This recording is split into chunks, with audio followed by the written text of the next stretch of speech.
Hello everyone, welcome back. It's Kira and I'm really excited about this video, and also stay tuned for an exciting announcement at the end.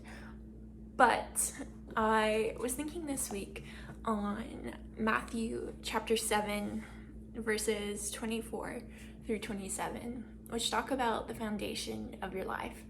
And I was thinking about this because I feel like as millennials, Gen Z, we're talking about like how we are going to build our life, like what we want our life to look like. And that starts with the foundation. It starts with your habits, it starts with your thoughts, it starts with your why.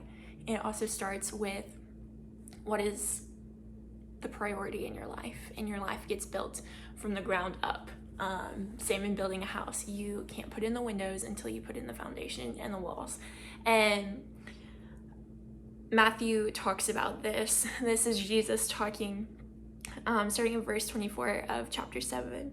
It says, "Everyone who hears these words of mine and does them will be like a wise man who builds his house on a rock. And the rain fell, and the floods came, and the winds blew and beat on that house. But it did not fall, because it had been founded on the rock. And everyone who hears these words of mine and does not do them will be like a foolish man who builds his house on the sand. And the rain fell, and the winds came, and the rain fell, and the floods came, and the winds blew and beat that house, and it fell. And great was the fall of it." And I was reading this, and I was like, that's kind of harsh. But Jesus is saying, look, build your house on me. Build your house on my word. Build your house on my truth, because it is the only thing that will sustain you through time. You can try to build your house on fame or on work or on whatever else you want to put in there. But when the storms come and the winds blow, when the hard things of life come at you, it's not going to be able to hold you up. It's not going to sustain your house. He is saying, in order to sustain your house, you have to build your life on me and my word. And I was thinking about this because it's an interesting metaphor. But in Matthew chapter 13, Jesus is also talking about what you sow and the harvest that you'll reap from that. And when it talks about this starting in verse 18 of chapter 13, it says, "When anyone hears the word of the kingdom and does not understand it, the evil one comes and snatches away what has been sown in his heart and what has been sown along the path. As for what was sown on rocky ground, this is the one who hears the word and immediately receives it with joy. Yet he has no root in himself, but endures for a while, and when tribulation or persecution arises on account of the word, he immediately falls away.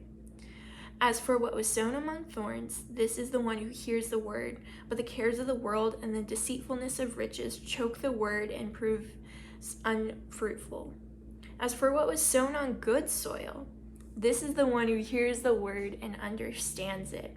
He indeed bears fruit and yields, in one case 100-fold, in another 60, and in another 30. And as I was thinking about these two and how they parallel each other, whatever you build your foundation on, that's going to get tested in one way or another, or multiple times throughout the course of your life, to see if it will stand firm. The same is true as to what you sow, you're going to reap. And in this case, he's talking about, look, it's not just enough to hear this. You have to do something about it. You have to base your life on it to receive the harvest.